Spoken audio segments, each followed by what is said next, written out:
celestiales. Tan solo es aquel que descendió. ¿Quién puede hablar de tus problemas, sino aquel que ya te conoció? ¿Quién puede hablar del hombre interiormente, sino aquel que un día lo formó? Por eso yo acepto esta verdad. Jesucristo es Dios.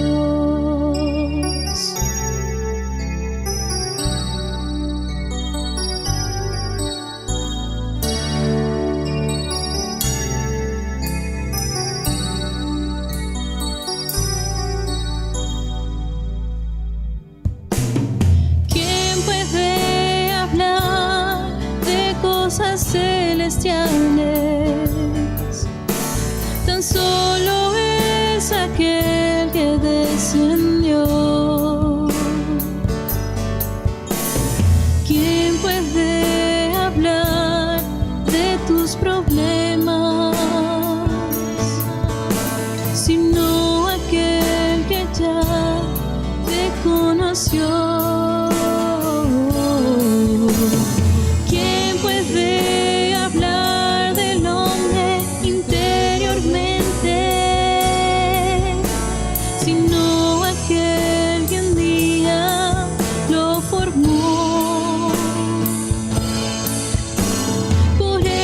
Yo acepto esta verdad. Jesucristo es Dios. Por eso yo acepto esta verdad. Jesucristo es Dios.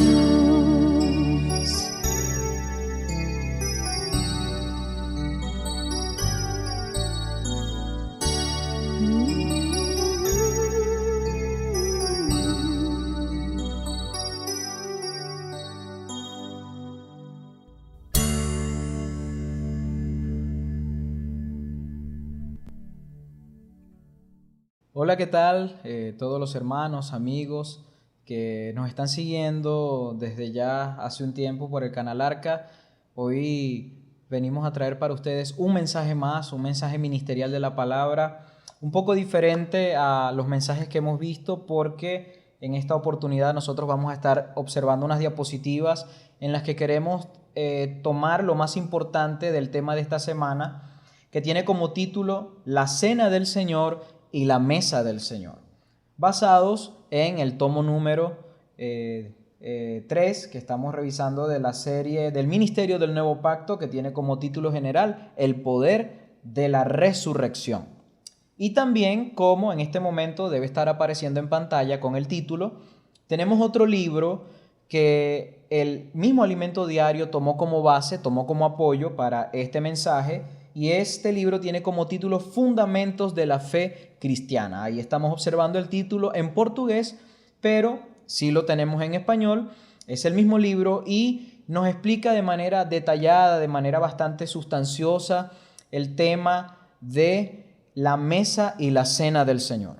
Y muchos nos estaremos preguntando allí, ¿será igual? ¿La mesa del Señor no es la cena del Señor? Realmente, en el contexto que vamos a revisar en 1 Corintios 10 y 1 Corintios 11, ambas tienen una connotación un tanto distinta, y nosotros hoy queremos enseñar a todos ustedes esto. Entonces, bueno, sean bienvenidos. Vamos a empezar con el tema, ¿ok? Veamos ahí en pantalla, semana número 6, la cena del Señor y la mesa del Señor. Ok, vamos a leer los versículos que componen el centro de esta semana. El primero está en Mateo 26, del 26 al 29, Y dice así: y mientras comían, tomó Jesús el pan y bendijo y lo partió y dio a sus discípulos y dijo: tomad, comed, esto es mi cuerpo.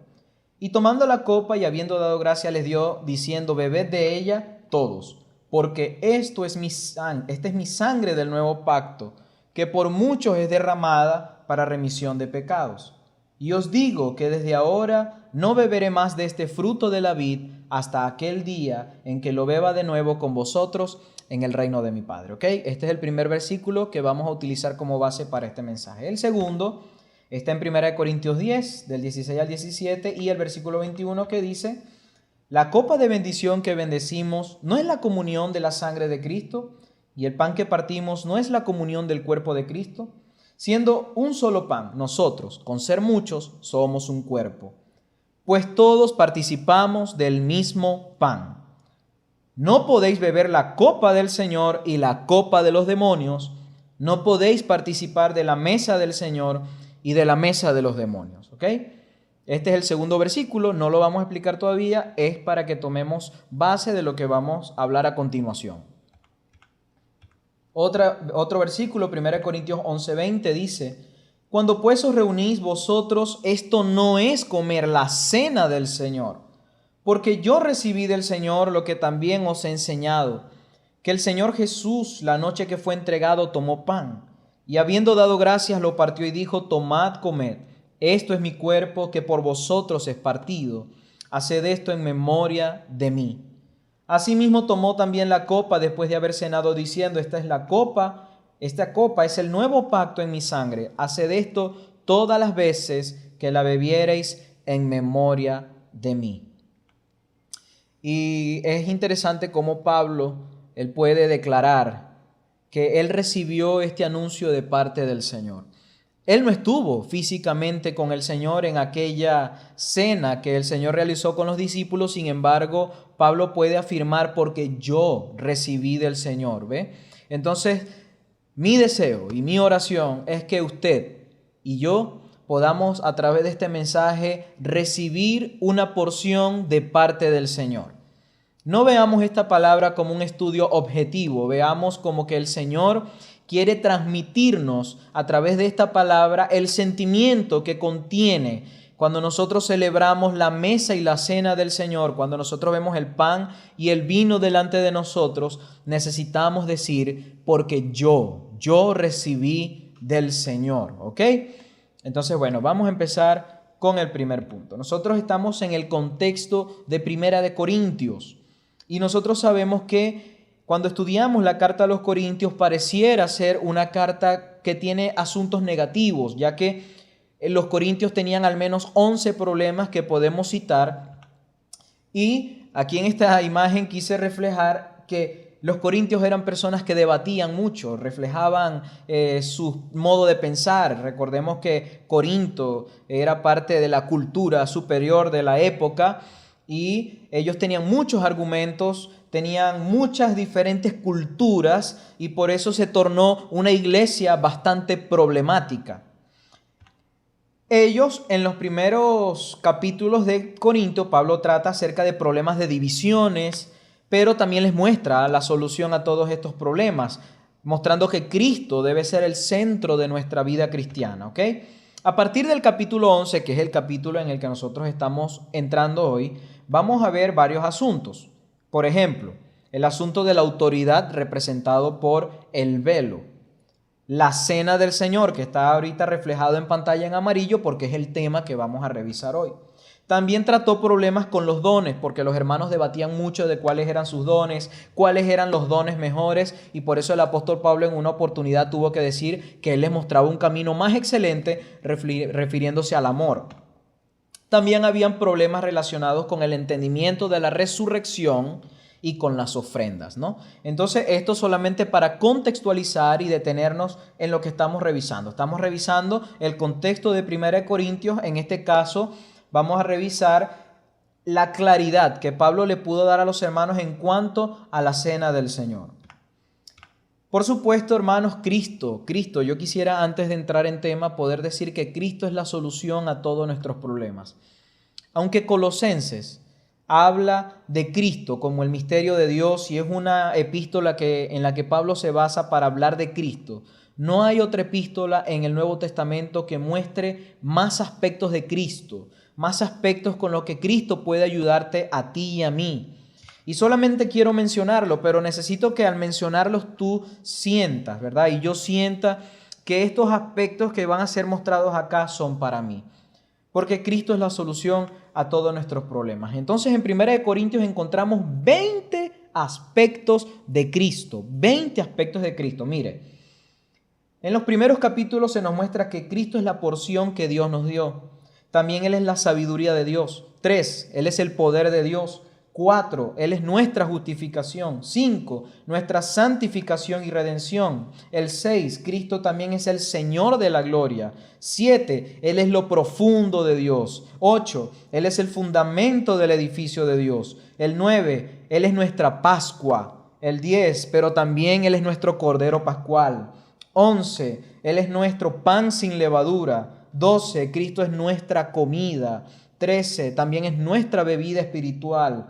Él es la roca que nos sigue, el número 14. Número 15, Cristo es la cabeza del cuerpo. Pero aleluya que Cristo también es el cuerpo. Es el 16. El 17 es Cristo en las primicias entre los muertos. 18, el segundo hombre.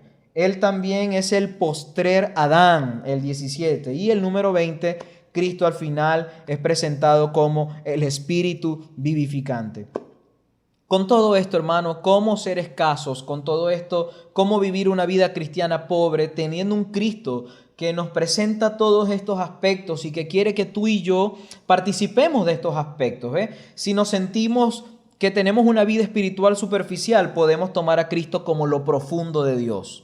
Si sentimos que tenemos una vida mezclada con el mundo, Cristo es nuestro pan sin levadura. Todos estos aspectos están mencionados para mostrarnos que Cristo es la solución para todos nuestros problemas. Entonces, viendo esto, hermano, si cuando estemos revisando la palabra de la mesa, alguna de las faltas que cometieron los corintios son nuestras faltas, pues aquí está la solución para que tú y yo podamos salir adelante en nuestra carrera cristiana. ¿Ok? Cristo es maravilloso. Gloria a Dios. Ok, vamos a ver entonces antes de entrar a la mesa del Señor que nosotros tenemos el tema que estamos revisando actualmente, es el ministerio del nuevo pacto. Y este ministerio tiene dos aspectos. Es muy importante que nosotros a través de la palabra podamos entender este asunto. Hechos 2:42 nos muestra los dos aspectos que tiene este ministerio de manera resumida. Fíjense, dice, y perseveraban en la doctrina de los apóstoles, en la comunión unos con otros, en el partimiento del pan y en las oraciones. Entonces, resumidamente, este versículo nos muestra dos aspectos dentro de este ministerio. Por un lado tenemos la enseñanza de los apóstoles y por el otro lado, que también representa la palabra profética, o sea, la enseñanza. Cuando ya ahí dice la doctrina, es necesario que nosotros vayamos a los idiomas originales y nos demos cuenta que la palabra adecuada es la enseñanza. Y la parte segunda del versículo, que corresponde al partimiento del pan y las oraciones, nos habla de la práctica de esas enseñanzas. Nosotros queremos recordar que cuando Pedro da este gran discurso de bienvenida en el que se entregan más de 2,000 personas al evangelio, inmediatamente la orden de los apóstoles fue llevar a los hermanos a las casas para poder practicar y vivir aquel discurso que dio Pedro. Entonces, por un lado tenemos la enseñanza de los apóstoles, pero por otro lado también tenemos la práctica de la enseñanza de los apóstoles. Entonces, ¿a qué se refiere la enseñanza de los apóstoles? Como les dije, la doctrina de los apóstoles, mejor traducida como enseñanza. Y en la comunión unos con otros. Amados hermanos, esto nos trae mucha luz. Primera de Juan 1:3 dice, lo que hemos visto y oído, eso os anunciamos, para que también vosotros tengáis comunión con nosotros, y nuestra comunión verdaderamente es con el Padre y con su Hijo Jesucristo. En otras palabras, tener comunión con la enseñanza de los apóstoles es la garantía de que nosotros también tenemos comunión con Dios y con su Hijo Jesucristo. Porque en la palabra está registrado lo que los apóstoles nos enseñaron. Y estar apegados a la enseñanza de los apóstoles inevitablemente nos hace estar unidos al Señor. Y la enseñanza de los apóstoles representa el fundamento de nuestra fe. Por otro lado, tenemos la práctica que tiene que ver con el partimiento del pan y las oraciones. ¿Qué representa esto? Es la continuación o el resultado de la enseñanza de los apóstoles. En otras palabras, como bien ustedes están leyendo aquí conmigo, es la aplicación de las verdades bíblicas según el contexto de la iglesia, pero nunca debe alterar el principio de la palabra. Quiero que estemos bien atentos a este asunto. Una cosa es la enseñanza y otra cosa es la práctica según el contexto. Vamos a contextualizar hoy. De alguna manera, las iglesias cristianas están por el momento detenidas a nivel físico, no por nuestra fuerza, sino porque en obediencia a las autoridades no abrimos los templos, entre comillas, templos, porque la aglomeración de personas, ¿verdad?, puede afectar a otros, ¿no? Si hay alguna persona enferma, pues inevitablemente debe evitar ir a esos lugares. Entonces, según el contexto, la palabra dice que no podemos dejar de congregarnos, que no podemos dejar de tener comunión. Entonces, según el contexto, nosotros no dejamos de tener comunión, pero buscamos las estrategias para poder seguir obedeciendo a los apóstoles que nos dicen que necesitamos tener comunión, que necesitamos ser uno con los hermanos. Y es muy provechoso en este tiempo las plataformas digitales, porque de alguna manera Dios las proveyó para que nuestra comunión no se detenga. Entonces, sencillamente quería mostrar eso para que veamos que una cosa es el principio y la otra es la práctica y la aplicación de la palabra según el contexto en que cada iglesia vive. Y de eso vamos a hablar en cuanto a la mesa y la cena del Señor, porque necesitamos revisar bien los fundamentos bíblicos para saber cómo practicarlo según nuestro contexto. Ok. Para considerar, quisiera que leyéramos algo que está literal en el alimento diario y que es vital para todos nosotros. A ver, leámoslo juntos. Prestemos atención a estos aspectos, pues son los que preservan la unidad del cuerpo de Cristo.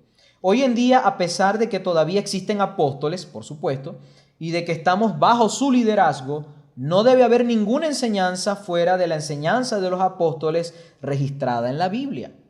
En su carta a los Gálatas, Pablo nos dice que aunque nos aparezca un ángel del cielo predicando algo diferente al evangelio predicado por él, que sea anatema, es decir, maldito. Por esa razón todos debemos conocer muy bien las enseñanzas de los apóstoles. De lo contrario, seremos como niños de un lado a otro siendo llevados por cualquier viento de doctrina. No podemos perder tiempo, debemos profundizar en el conocimiento de las verdades. Hoy con esta palabra nosotros queremos no tanto dar una palabra de aliento ni motivación. Esta es una palabra de enseñanza para que tú y yo, amado hermano, estemos claros en lo que los apóstoles hablan, para que tengamos fundamentos bíblicos, para que nos alimentemos, porque si no, seremos llevados por cualquier viento de doctrina. Ok, ahora sí, entramos en el tema como tal. El significado de la mesa del Señor. Vamos a ver la diferencia entre la mesa del Señor y la cena del Señor. Tenemos por un lado los fundamentos bíblicos que está en Mateo, ¿verdad? Quisiera resaltar, ustedes conocen Mateo 26, sin embargo, tenemos que resaltar esto. Este es mi cuerpo y esta es mi sangre. Cuando el Señor se refirió al vino y al pan, Él no dijo esto representa, Él sencillamente dijo esto es. Y nosotros tenemos que estar claros que cada vez que participamos de los símbolos, ellos no representan, ellos son el cuerpo y la sangre del Señor. De alguna manera, esto nos habla de que cuando nosotros tomamos el pan y el vino, nosotros estamos participando del mismo Señor. Somos partícipes con su cuerpo y con su sangre. Ojo, no apoyamos la teoría que habla de que cuando oro por el pan se convierte literalmente en la carne del Señor. No estamos hablando de eso, pero sí tenemos que estar claros que cuando esos símbolos están delante de nosotros, estamos viendo los mismos aspectos en nuestro Señor Jesús. Estamos viendo representado allí la sangre y el cuerpo del Señor. Ok, cuando comemos el pan de la mesa del Señor, debemos reconocer que ese pan es el cuerpo de Cristo, que está participando de Él y que formas parte de Él. Ok, entonces como mesa, nosotros tenemos que entender que cuando comemos de estos símbolos, nosotros estamos participando del cuerpo de Cristo y que estamos inmersos dentro del cuerpo de Cristo. Como vimos en los aspectos del Señor, el Señor es el cuerpo. Tú y yo somos el cuerpo de Cristo. Por eso que cuando comemos del pan, nosotros estamos participando del cuerpo de Cristo, participando los unos de los otros, declarando nuestra unidad. 2. Al seguir en 1 Corintios notamos dos importantes expresiones. No podéis beber la copa del Señor y la copa de los demonios. No podéis participar de la mesa del Señor y de la mesa de los demonios. Aquí está la expresión la mesa. ¿Por qué? Porque la mesa habla de participación. Entonces, no podemos, por eso es que Pablo le dijo a los hermanos, mirad Israel según la carne, los que comen de los sacrificios no son partícipes del altar. Eso está en el capítulo 10, versículo 18. En el Antiguo Testamento, un sacerdote que comía de el sacrificio del altar, él era partícipe del altar. Por eso es que nosotros cuando participamos de la mesa del Señor, nosotros somos partícipes del cuerpo de Cristo, estamos de acuerdo con el cuerpo de Cristo y estamos de acuerdo con lo que el Señor hizo por su iglesia. Por eso, amado hermano, Pablo reveló que la reunión del partimiento del pan, la mesa del Señor, tiene un significado muy importante. Escuche, la comunión.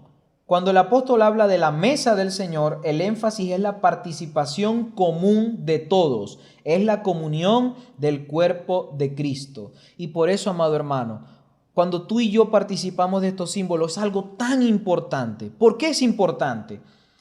Porque cuando yo participo de los símbolos, yo necesito ver que yo estoy de acuerdo con el Señor. Y si estoy de acuerdo con el Señor, no puedo estar de acuerdo con el mundo. Porque la palabra dice en 1 de Juan que el que se constituye amigo del mundo se constituye enemigo de Dios. Entonces no puedo estar participando de la mesa de los demonios y al mismo tiempo de la mesa del Señor.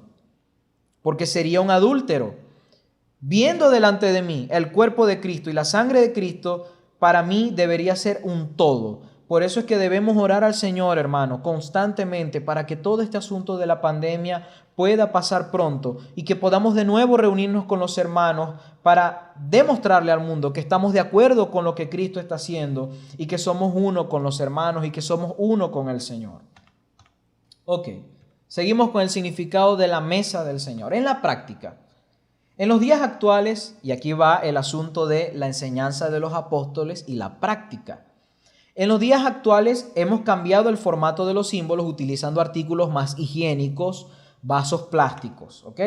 Sin embargo, debe permanecer en la mesa un solo pan, sin partir, por supuesto, porque el cuerpo de Cristo es uno y una sola copa, pues el principio es exhibir la unidad del cuerpo de Cristo.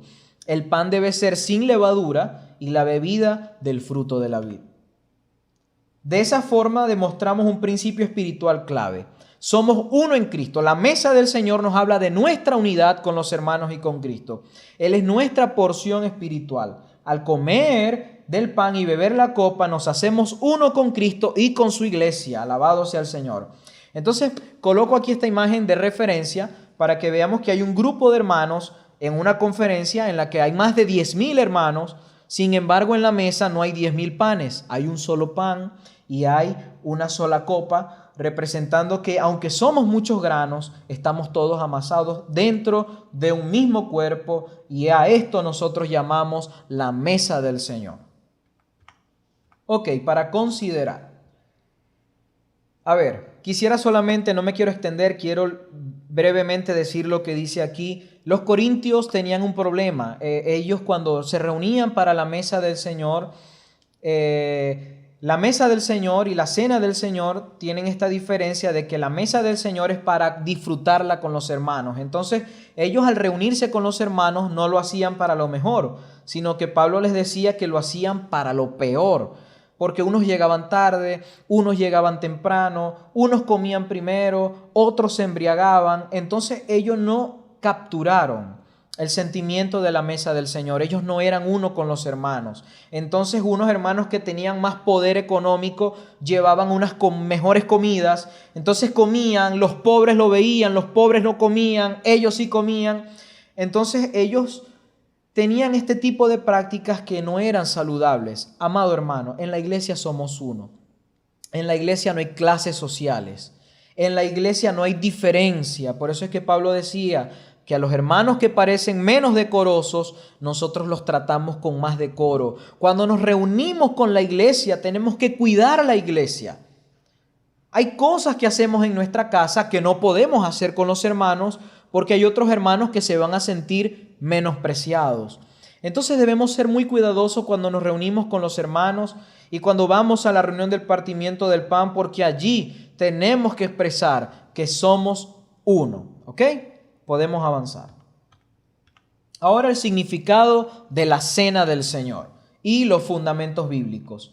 En Mateo hay un versículo clave que dice: y yo os digo que desde ahora no beberé más del fruto de la vid hasta el día en que lo beba de nuevo con vosotros en el reino de mi Padre. Y cuando Pablo habla de la cena del Señor, cuando él habla en Corintios, no de la mesa, sino de la cena, el énfasis de la cena del Señor es hacer memoria del Señor. Es decir, vamos a revisar. Por eso dice: así pues, todas las veces que comiereis el pan y bebiereis la copa, la muerte del Señor anunciáis hasta que Él venga. A veces algunos creen que la cena del Señor es para recordar su muerte. No obstante, nosotros debemos recordar al Señor. Aunque la mesa del Señor anuncia, exhibe para el universo, para el mundo, para los incrédulos, la muerte del Señor, para nosotros debe representar es al Señor. Durante la cena del Señor, tú y yo debemos tener memoria del Señor. El único centro debe ser el Señor. Por eso es que hasta eso lo vamos a hacer hasta que Él venga, y eso nos habla de la segunda venida del Señor. La cena del Señor nos motiva. Debemos hacerla recordando al Señor que Él vendrá un día y que la tomará con nosotros. Allí lo dice en el versículo de Mateo: no beberé más de este fruto de la vid hasta aquel día en que lo beba de nuevo con vosotros en el reino de mi Padre. Y por eso es que nosotros necesitamos participar de la mesa del Señor y del pan y el vino, porque nuestra motivación es que un día lo haremos de nuevo con el Señor cuando Él regrese. Punto número 3. De esta manera, cualquiera que comiere el pan o bebiere de esta copa del Señor indignamente será culpado del cuerpo y de la sangre del Señor. Por tanto, pruébese cada uno a sí mismo y coma así del pan y beba de la copa. Antes de tomar la cena del Señor, debemos examinarnos, porque no podemos tener comunión con el Señor, si hay algún pecado en nosotros oculto, si hay alguna rencilla, si hay alguna falta de perdón, si tenemos un problema con un hermano, examinémonos cada uno y participemos, porque la cena del Señor tiene como propósito recordar al Señor. No puedes recordar al Señor, no podrás tener un momento de intimidad con el Señor si hay un tropiezo, si hay una barrera que nos impide tocar al Señor en ese momento. Entonces, amados hermanos, el significado de la cena del Señor. Para participar de la cena del Señor necesitamos primero reverencia. Como la cena del Señor se refiere a una comunión entre Dios y nosotros, entonces necesitamos tener total, absoluta y completa reverencia durante este tipo de reuniones. Discernir el cuerpo es muy importante para participar de la cena del Señor. Pablo dice que necesitamos discernir el cuerpo. ¿Qué es discernir el cuerpo? Vamos a revisar acá. Discernir el cuerpo es que tú tienes que entender que hay un solo cuerpo, que Cristo no puede estar dividido y que esa es la manera de ser aptos para participar de la mesa del Señor. Cuando tú tomas el pan, cuando tú tomas ese vino, tienes que saber que en ese pan están incluidos todos los hijos de Dios. Eso es discernir el cuerpo. En el pan no está incluido solo los hermanos que se reúnen conmigo en mi círculo social, sino que la visión es más amplia. En el pan están representados todas las personas por las que Cristo murió y todos los redimidos por su cuerpo están incluidos en ese pan. Esa visión me llevará a considerarme y me llevará a pedir perdón y me llevará a ser uno con los hermanos, sabiendo que ese pan representa a todos los hijos de Dios. Ok, aspectos de la mesa y de la cena del Señor. Estamos en los puntos finales. El aspecto vertical de la mesa y la cena del Señor. Ok, el aspecto vertical está representado por la cena del Señor. ¿Por qué? Porque en este aspecto nosotros estamos teniendo comunión con el Señor. ¿Ok? Por eso es que dice, es para acordarnos de la persona del Señor, no de su obra. Nuestras oraciones y alabanzas rendidas al Señor deben referirse solo al Señor. 1 Corintios 11:24 habla de partir el pan en memoria de mí. Participamos de la mesa del Señor no para acordarnos de su muerte, sino para acordarnos de Cristo mismo. 1 Corintios 11:25 habla de beber la copa en memoria de mí. Participamos de la mesa del Señor no para acordarnos de su obra, sino para acordarnos del propósito del propio Cristo. Relacionar la cena del Señor con la memoria de su muerte es un concepto natural equivocado. Nosotros no nos acordamos de la muerte del Señor, sino que la anunciamos para recordar a Cristo mismo. Para eso necesitamos saber quién es Él. Necesitamos tener una visión de su persona. Amén. Creo que el texto está bastante claro, todos estamos entendiendo. Ahora el aspecto horizontal, que tiene que ver con la mesa del Señor. Ok, aquí están los puntos, vamos juntos a revisar. Ok, participar de la mesa del Señor es tener comunión con todos los miembros del cuerpo de Cristo. Tenemos esa comunión por causa del cuerpo del Señor dado por nosotros en la cruz y de la sangre del Señor que derramó por nosotros en la cruz. La copa que disfrutamos juntos simboliza la sangre de Cristo que quita todas las barreras entre los santos, entre los hermanos. Esta copa quita todas las barreras, amén. No solo las barreras físicas. El hecho de comer y participar del único pan y de beber y compartir de la única copa indica la comunión mutua.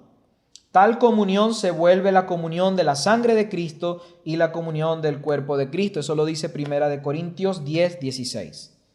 En 1 Corintios 10, 16 al 17 y 21, tanto el aspecto vertical como el horizontal de la mesa del Señor pueden ser vistos. La comunión con Cristo es vertical y la comunión con el cuerpo de Cristo es horizontal. Alabado sea el Señor. Aspectos de la mesa y la cena del Señor. Vamos a responder algunas preguntas frecuentes hablando del aspecto práctico de la mesa del Señor. Ok, ¿la mesa del Señor y la cena del Señor son la misma reunión? Una pregunta bastante válida. Bíblicamente no, ya que la cena del Señor puede representar un disfrute individual y ser llevado a cabo en la esfera de la intimidad. Sin embargo, no disfrutará de la mesa del Señor, que es el aspecto colectivo. Usted puede en su casa partir el pan y recordar al Señor, pero no estará participando del aspecto de la mesa del Señor. Otra pregunta frecuente: ¿la mesa del Señor es una verdad o una mera práctica rutinaria? Es una práctica que nos muestra una verdad. Al igual que el bautismo fue propiciada por el propio Señor Jesús y ordenó que lo hiciéramos. Lo más importante es que al hacerlo somos motivados en nuestro espíritu, pues el mismo Señor la tomará con nosotros en su venida. Otras prácticas son mostradas como ayudas para nuestra vida espiritual. Sin embargo, la mesa del Señor y el bautismo fueron instituidos por el mismo Señor Jesús y por lo tanto, a pesar de ser una práctica, nos muestra una verdad espiritual. ¿Y cuál es esta verdad espiritual? Es que al comer del pan y beber del vino somos uno con el Señor. Introducir pan y vino hacia nuestro cuerpo simboliza o también representa que tú y yo comemos a Cristo como nuestra porción y somos uno con Él y su iglesia. ¿Con qué frecuencia debe hacerse? Buena pregunta. La palabra indica en Hechos 27 que los discípulos estaban habituados a partir el pan cada primer día de la semana. ¿Ok? La palabra domingo, que viene del latín dies dominicus, quiere decir el día del Señor. Así que ¿con qué frecuencia lo hacemos? Por nuestra parte lo practicamos todos los primeros días de la semana, es decir, todos los domingos. Como les dije, según el contexto se aplica de manera distinta, pero hay un principio bíblico y era que los discípulos se reunían cada primer día de la semana y por lo tanto nosotros de esa manera lo practicamos. Ok, termino con esta reflexión. En Hechos 20, yo quiero leer aquí Hechos 20 del 7 al 12, dice que el primer día de la semana, reunidos los discípulos para partir el pan, Pablo les enseñaba, habiendo de salir al día siguiente, y alargó el discurso hasta la medianoche. Y había muchas lámparas en el aposento alto donde estaban reunidos, y un joven llamado Eutico, que estaba sentado en la ventana, rendido de sueño profundo, por cuanto Pablo disertaba largamente, como lo estoy haciendo yo ahora, ¿verdad? Me perdonan. Vencido del sueño, cayó del tercer piso abajo y fue levantado muerto. Entonces descendió Pablo y se echó sobre él y abrazándole dijo, no alarméis, pues está vivo. Después de haber subido, partió el pan y comido, habló largamente hasta el amanecer. ¡Wow! Y así salió. Y llevaron al joven y fueron grandemente consolados. Ok, quiero mostrar aquí un asunto práctico en cuanto a nuestras reuniones. Primero, cuando usted vaya al original, va a encontrar que el primer día de la semana ahí es Sabbat o es el día de reposo. Sin embargo, cuando vemos el contexto de la palabra, cuando dice que se alargó el discurso a la medianoche, luego que recogen a Eutico, en los versículos después del 12 dice que subieron al aposento alto y partieron el pan. Es decir, cuando partieron el pan ya era domingo, no era sábado. Y por eso es que lo partían el primer día de la semana, solo que comenzaron la reunión el día sábado. Solamente quiero resaltar algunas cosas. Había muchas lámparas en el aposento alto. Realmente esto nos habla en el sentido espiritual, porque la lámpara representa el espíritu del hombre. Entonces en el aposento alto, que representa el tercer piso, que nos habla de nuestro espíritu, como la parte más elevada de nuestro ser, los hermanos estaban hasta la medianoche en el espíritu. Tú y yo estamos en el espíritu en cada reunión. Disfrutamos cada reunión, así sea hasta la medianoche, con la actitud de estos hermanos que estaban en el espíritu con sus lámparas encendidas. Vale la pena reflexionar. Y por último quisiera hablar de este muchacho llamado Eutico, que en el griego es Eutikos, y su nombre significa afortunado. Y yo quiero dirigirme en este momento a los jóvenes. Así que joven, si tú me estás escuchando en este momento, quiero decirte algo, tú eres un Eutico. Porque el hecho de que Eutico estaba en la reunión de la iglesia, él era un afortunado. Oye, no fue afortunado porque revivió de una caída de un tercer piso, no. Él era afortunado porque él estaba en la iglesia. Solo que al igual que muchos jóvenes hoy en día, aunque estamos en la iglesia, estamos como dormidos. Así que joven, no esperes caer como Eutico, casi muerto en un suelo, para ser levantado. Aprovecha que estás en este momento en el aposento alto. Y si estás escuchando esta palabra, despierta, joven. Y sigue al Señor desde tu juventud, porque si estás en la iglesia, eres un afortunado. Disfruta cada reunión, disfruta cada palabra, disfruta cada día que el Señor te regala para disfrutar su palabra, para disfrutar el alimento diario, para disfrutar con tu familia del Señor. Así que te motivo, hermano, te envío bendiciones para que sigas el camino del Señor desde tu juventud. Entonces, bueno, vale la pena reflexionar. Gracias por acompañarnos en este video de su proyecto Arca, el mensaje acerca de la cena y la mesa del Señor. Espero que haya habido claridad. Fue un poco rápido, es un tema bastante profundo, pero esperamos haber explicado de manera concreta este asunto. Entonces, bueno, hermanos, Dios les bendiga. Hasta un próximo video en el proyecto Arca. Hasta luego.